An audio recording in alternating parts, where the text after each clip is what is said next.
అందరికీ నమస్తే. ఒక పెద్ద చర్చ నడుస్తుంది రాజకీయాల్లో. కాంగ్రెస్ రాష్ట్ర వ్యవహారాల ఇన్ఛార్జ్ మీనాక్షి నటరాజన్ రాజ్యసభ కాకుండా అడ్డం పడ్డారు.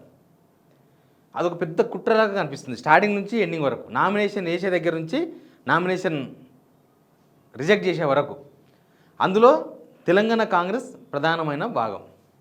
ఇది చెప్పింది నేను కాదు, మినిస్టర్ చెప్పింది. అక్కడ మినిస్టర్ ఆమెకే తెలియని ఒక కోర్టులో ప్రైవేట్ కేసు, ఆమెకే చేరని ఒక కోర్టు సమ్మను, అది ఇక్కడి నుంచి మధ్యప్రదేశ్ బీజేపీ చేతులకు చేరింది. మధ్యప్రదేశ్లో ఆమెను రాహుల్ గాంధీ రాజ్యసభ చేయాలని వాళ్ళకున్న బలాన్ని బట్టి రాజ్యసభ మెంబర్ అవుతారు. వాళ్ళకు 64 మంది ఎమ్మెల్యేలు ఉన్నారు అక్కడ, కావాల్సింది 58 మంది ఎమ్మెల్యేలే.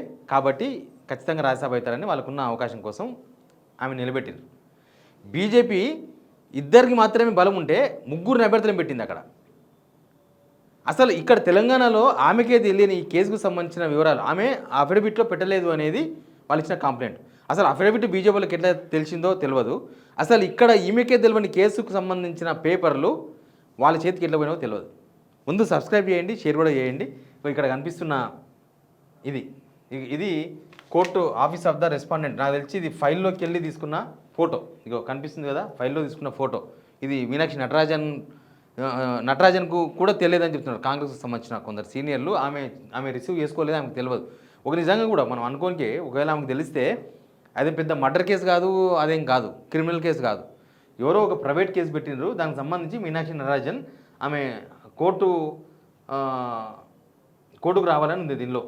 ఎప్పుడు ఇది 17 సెప్టెంబర్ 2025 అప్పుడు రావాలని ఉంది ఈ దీనిలో. ఆమెకు తెలిసి ఈ చిన్న కేసు అని లైట్ తీసుకొని పెట్టలేదా, లేకపోతే ఆమెకు తెలియక పెట్టలేదా, ఇది ఓన్లీ కోర్టు సమన్లే, ఆమె మీద ఇంకా కేసు కాలేదు, ఎక్కడ ఎఫ్ఐఆర్ కాలేదు, పోలీస్ స్టేషన్లో ఎక్కడ ఎఫ్ఐఆర్ కాలేదు.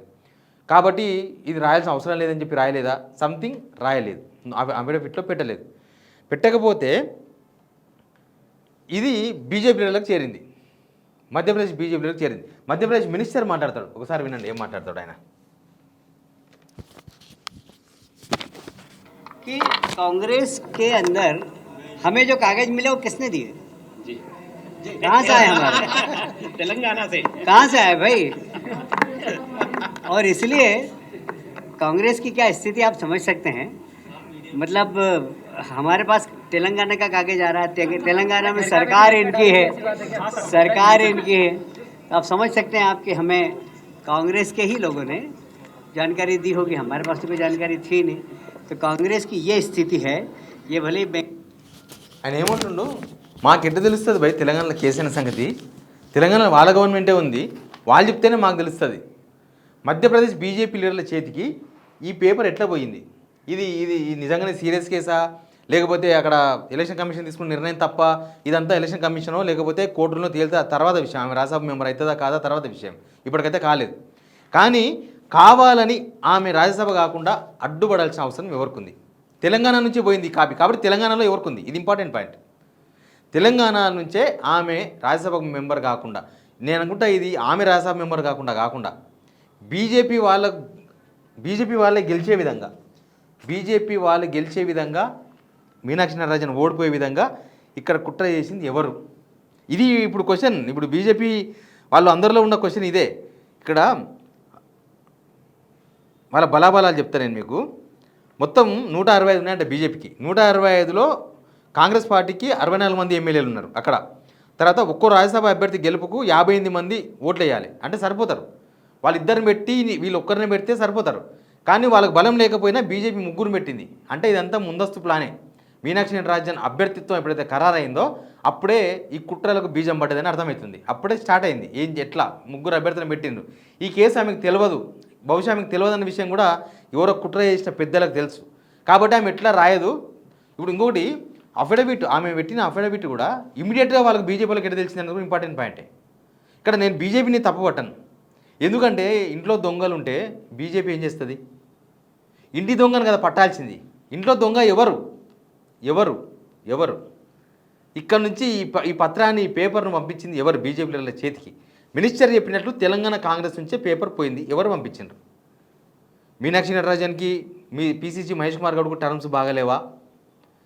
మీనాక్షి నటరాజన్కి రేవంత్ రెడ్డికి టర్మ్స్ బాగలేవా? ఈ చర్చ నడుస్తుంది సోషల్ మీడియాలో. రేవంత్ రెడ్డికి మీనాక్షి నటరాజన్ టర్మ్స్ సరిగా లేవు, ఆయనే పంపించిండు అని నేను చెప్పాను. కానీ మరి ఆయన దగ్గర ఉన్న ఆయనకు మాత్రమే తెలుస్తుంది ఇవి ఆమెకు కూడా తెలియని కేసుకు సంబంధించిన వివరాలు, మీనాక్షి నటరాజన్ ఉన్న కేసు వివరాలు ఒక హోంమంత్రిగా ఒక ముఖ్యమంత్రిగా ఆయనకే తెలిసే అవకాశం ఉంది, రేవంత్ రెడ్డికి తెలిసే అవకాశం ఉంది. రేవంత్ రెడ్డి ఇంత కక్షపూరితంగా ఆమె రాజ్యసభ పోవద్దు అని ఇది పంపించి ఉంటాడా, అవకాశం ఉందా? సోషల్ మీడియాలో జరుగుతున్న చర్చ ప్రకారం అడుగుతున్నాను నేను. ఆయన బీజేపీ గెలవాలనే ప్లాన్ కూడా ఎవరిది? బీజేపీ ఇద్దరు అభ్యర్థులు, ఇద్దరు రాజ్యసభ మెంబర్లు మాత్రమే గెలిచే అవకాశం ఉన్న మధ్యప్రదేశ్లో 3 అభ్యర్థులను ఎట్లా పెట్టిండ్రు, 3వ అభ్యర్థి ఎట్లా గెలిచిండు? ఎవరు కాంగ్రెస్కు వెన్నుపోటు పొడిచింది ఎవరు? ఇక్కడ బీజేపీకి సహకరించింది ఎవరు? ఇది రేవంత్ రెడ్డి మీద అనుమానం వస్తుంది, అనుమానం ఆయన మీద వస్తుంది. ఎందుకంటే ఆయన బీజేపీతో మంచి సంబంధాలు ఉన్నాయి, మోడీతో మంచి సంబంధాలు ఉన్నాయి, మెరసే జోడా అని చెప్పిండు మొన్న. కొంత కాంగ్రెస్ హైకమాండ్ కన్నా బీజేపీ హైకమాండ్ బాగా దగ్గర. ఇక్కడ తెలంగాణ బీజేపీ లీడర్లకు రేవంత్ రెడ్డికి మంచి సత్సంబంధాలు ఉన్నాయి. చూశారు కదా బండి సంజయ్ వాళ్ళ కొడుకు కేసులు ఏమైందో, ఇవన్నీ చూస్తూనే ఉన్నారు. కాబట్టి ఎవరైనా కూడా అనుమానం వస్తుంది రేవంత్ రెడ్డి మీద. ఆయనే పంపించిండా లేదా అనే తర్వాత విషయం, కానీ ఆయన మీదనే అనుమానం ఉంటుంది. ఆయనకే అవసరం ఉంది, ఎవరికి అవసరం ఉంది? ఆమె రాజ్యసభ మెంబర్ అయితే ఎవరికైనా ఎవరి జాగిరి పోయేది ఉంది? ఆడ బీజేపీ గెలిస్తే ఎవరికైనా వచ్చేది ఉంది? వస్తే గిస్తే లాభం కూడా రేవంత్ రెడ్డికే వస్తుంది అనేది ఎవరైనా అనుకుంటారు కదా.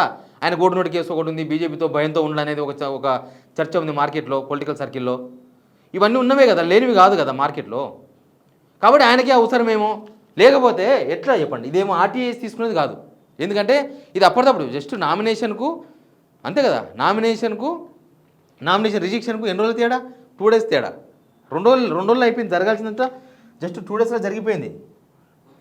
2 daysలో ఆర్టీఐ ద్వారా అయితే ఈ సమాచారం తెలుసుకునే అవకాశం లేదు కదా.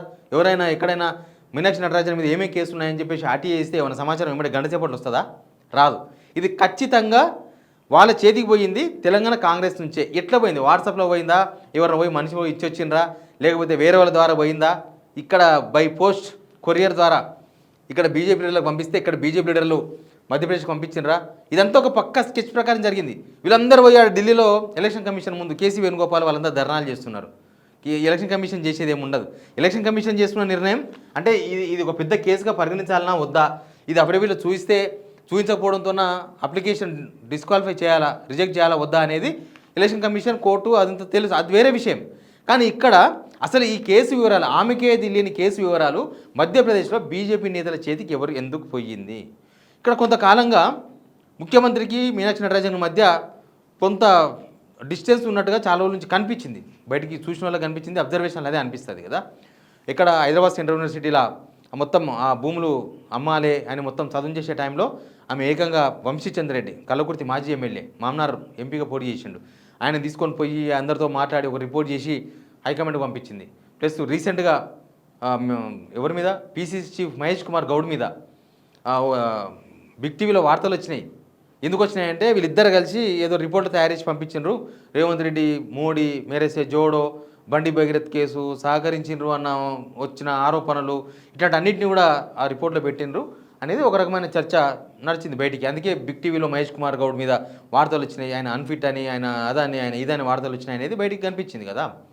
కాబట్టి ఇక్కడ పర్టికులర్గా ఇప్పుడు కాంగ్రెస్లో పెద్ద చర్చ, అసలు మా ఇంట్లో ఉన్న దొంగలు ఎవరు, ఇంటి దొంగను ఈశ్వరు కూడా పట్టాడు అంటారు కదా.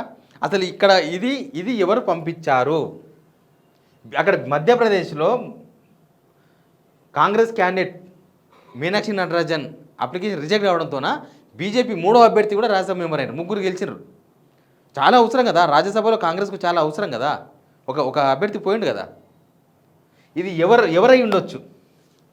కొద్దిసేపు క్రితమే నేను చూస్తున్నా, ఎవరైనా భువనగిరి ఎంపీ తెలుగు స్క్రైబ్ అయిన హ్యాండిల్ మీద పోలీస్ స్టేషన్లో పోయి సైబర్ క్రైమ్లో పోలీస్ స్టేషన్లో కేసు పెట్టిండు, ఈయన రేవంత్ రెడ్డి నేసిండు అని. జనాలు అందరూ మాట్లాడుకుంటున్నారు. అది అందరికీ అనుమానం ఎవరి మీద ఉంటుంది. ఒక ఇన్సిడెంట్ జరిగినప్పుడు దీని వెనక ఎవరు ఉండొచ్చు అని ఎవరైనా మాట్లాడుకుంటారు. దానికి అంత ఊగిపోతే ఎట్లా? భువనగిరి ఆయన ఎంపీ ఎట్లా అండో నాకు అర్థం కాలే. ఇంకా మీరు రోజు పోలీస్ స్టేషన్లో పోతే ఉండండి, జనాలకి ఏమైనా సేవ చేశారు, ఎవరేమంటున్నారు, ఎవరేం చేస్తున్నారు? రేవంత్ రెడ్డిని సీఎం పోస్ట్కి దీపోమని చెప్పండి. ఆయన మీద ఎందుకు ఎడతారు? పెట్టారు, సింపుల్. అంత దగ్గర అయితే ఎనీవే మీనాక్షి నటరాజన్కు డైరెక్ట్గా పొడిచిన వెన్నుపోటు కాంగ్రెస్కు పొడిచిన వెన్నుపోటు. ఇది కాంగ్రెస్లో వెన్నుపోటుదారులను గుర్తించకపోతే కాంగ్రెస్కే తీవ్ర నష్టం. కాంగ్రెస్లో ఉన్న చర్చనే ఇది, ఇప్పుడు డిస్కషన్ నడుస్తుంది. కాంగ్రెస్ పొడిచిన వెన్నుపోటు తప్ప ఇది వేరే కాదు. ఇదే బీజేపీలో ఓం భీం బుస్ అని చెప్పేసి అక్కడ ఉన్న కేసు వివరాలు రాలే వాళ్ళకి. బీజేపీ లీడర్ల చేతికి ఎట్లా పోయినాయి? ఇది రాహుల్ గాంధీ ఎంక్వైరీ చేస్తే విషయాలన్నీ బయటపడతాయి. అసలు కేసులు వీళ్ళ మీద అవుతాయి. చూద్దాం ఏం జరుగుతుందో. Please subscribe.